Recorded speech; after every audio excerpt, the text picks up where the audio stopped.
Hello and welcome, ladies and gentlemen, to Define Disaster. This is Battlefield 1. In today's weapon review, we're going to be taking a close look at the Automatico M1918 Factory and Storm. We're going to be taking a look at both of these variants because of their strong similarities. We're going to be checking out their base stats, as well as, of course, how to best use them and when to best use them on the battlefield. Now, to start things off, let me briefly explain the difference between the Automatico Factory and the Storm variant. The difference here, the only key difference that will make a difference to the performance of this weapon, at least notably in-game, is the recoil pattern. That is vertical recoil and horizontal recoil per shot. In the case of the Storm, it is significantly lower as that of the Factory. So if I can give you a recommendation, if you're interested in using the Automatico M1918, pick up the Storm variant as soon as you possibly can, and don't make the mistake that I did. As you will see in today's video, most of my gameplay, for a matter of fact, the huge majority of it is done with the M1918 Factory variant of the Automatico, because I thought there would be more significant drawbacks to the Automatico Storm variant, and that would require a video on its own because it would be a little bit more of a different gun. It isn't. It is essentially the same gun, simply with less recoil. So if you can, unlock the Automatico Storm and use that instead of the Factory. But with that being said, let's start off with the base stats of these weapons. They are essentially the same weapon, and as such, the stats will be essentially the same. To start off with, of course, we should mention the damage model. Maximum damage here of 23 and a minimum damage of 12. Slightly less minimum damage than something like the MP18 Trench, but of course, a guaranteed 5-shot kill in close quarter. Eventually, your damage is going to drop off. Nothing new here. This is what we expect of an SMG in Battlefield 1. And the rate of fire is one of the highest you can have. I think it is actually the highest primary rate of fire in the game as of now, with 900 rounds per minute.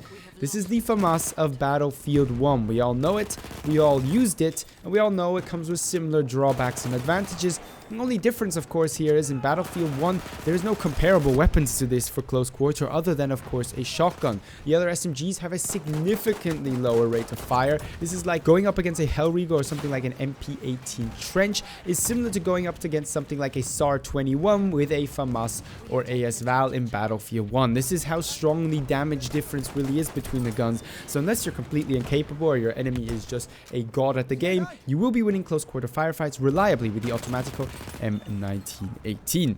Moving on then from its rate of fire to its magazine size, obviously it's smaller. Balancing factor here, 24 plus 1, 25 bullets in total. You're going to have to pay attention to this because you're going to get through them relatively quickly, especially when trying to hit targets at medium range, which can already be difficult because of the recoil, especially if you're using the Factory variant of this weapons, and you're going to be burning through magazines very, very quickly.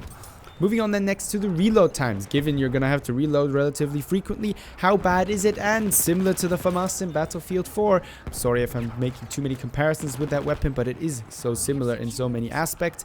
It has a relatively long reload. 2.8 seconds is enough time to get yourself killed in close quarter, and you'll find yourself switching to your pistol more frequently than not when trying to engage maybe 3 or 4 targets in close proximity. Next up then we have recoil. This is the only place where there's actually a difference between the two weapons we're looking at today. Essentially two weapons, in my opinion, they really are one.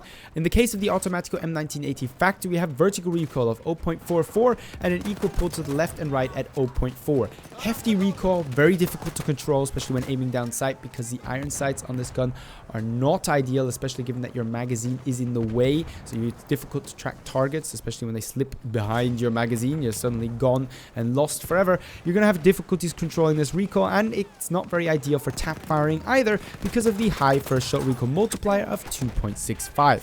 The case is similar on the Automatico Storm, just slightly less extreme, with 0.308, so basically 0.3 recoil vertical and 0.28 to the left and right. This gun pulls very, very equally in all directions, much like its bigger brother. It just does so less violently. There is simply less recoil here. 0.1 of a difference. It's gonna make a difference, especially given that it's 0.1 in every direction, left, right, and horizontal. It's gonna make target acquisition and shots at medium-ish ranges a lot easier. Of course, you're probably still better off with something like an MP18 or Hellriegel at medium ranges than with the Automatic, but nevertheless, extending the range of this weapon is always a good way to try and make the most out of it. Then we have, of course, the first shot recoil multiplier, and as mentioned, this is identical on the Storm variant as of the Factory variant. Next up, then we have the accuracy of this weapon. Once more now, this is one weapon, the stats are the same. An ADS value typical for the SMGs in this game of 0.3, ADS while moving 0.5. I know I usually don't mention this, but it's just worth mentioning with the SMGs because you really can, at close quarter, maybe even medium range, strafe while shooting with this gun, reliably still hitting all your targets if you, of course, are aiming correctly. The last thing we should maybe mention is hip firing while standing and moving at 1.5 accurate. Not as accurate as some of the other SMGs, notably maybe the MP18 Trench that we recently reviewed.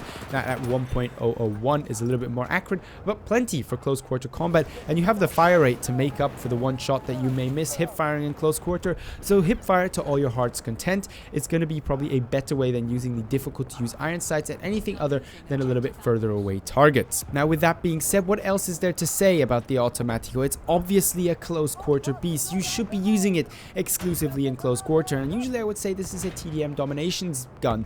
However, as I've found with many of my colleagues, Battlefield 1's TDM and domination is not anywhere close to as enjoyable because of the player count limitations and sometimes a very wonky spawn system, as well as the changes to the minimap, making it so much more random and feeling like you're just shooting somebody in the back, just in turn to, of course, get shot in the back yourself. This in turn then goes on until the tickets are depleted. So I hope very much that Battlefield, or DICE I should say, allows for a little bit more customization on player counts, especially when it comes to Rush, Domination and TDM servers, where I think this has hit the hardest and made the biggest difference to fun, because we don't have higher amounts of players on TDM maps. At least 32 players are necessary, especially for the relatively big TDM maps.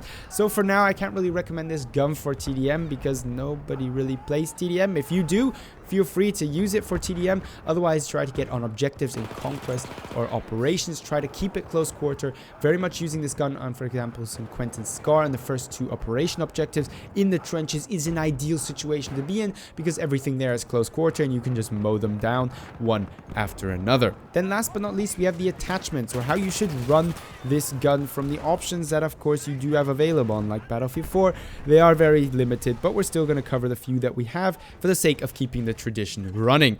For the sight, there's 2 options you have available here. One is the peep sight, the other is the iron sight. Personal preference, I like the peep sight. Choose whatever you feel most comfortable with. Magnification, this is a close quarter weapon. Even if you're aiming down sight, it's not going to be anything other than medium range to close quarter. You should be having the lowest magnification on here possible, at least in my opinion. So it's going to be a 1x magnification option on the magnification choice for this weapon. Barrel attachment is going to be a bayonet, as I said. No drawbacks to taking a bayonet on your gun unless you use it wrongly, as I explained in a previous video on the bayonet. So by all hearts content, equip a bayonet and go stab somebody right in the chest. Last but not least, then we have Recoil Direction. In my opinion, you should always leave this to centered because this means that your recoil is going to be more vertical instead of kind of a mix of vertical and horizontals or pulling to the right. It's always easier to control vertical recoil than a recoil that is slightly going kind of in a diagonal direction. At least in my opinion, choose whatever suits your needs best here. With that being said, though, we're already at the end of this weapon review. Feel free to leave down below in the comments your experiences with both the Automatico M1918 Factory and Storm. What do you think of these weapons? When do you use them? What is the best situations you think to be using them in? Feel free to leave your experiences down below. But with all that being said, I'd like to thank you very much for watching. Hope to see you in the next Battlefield 1 video.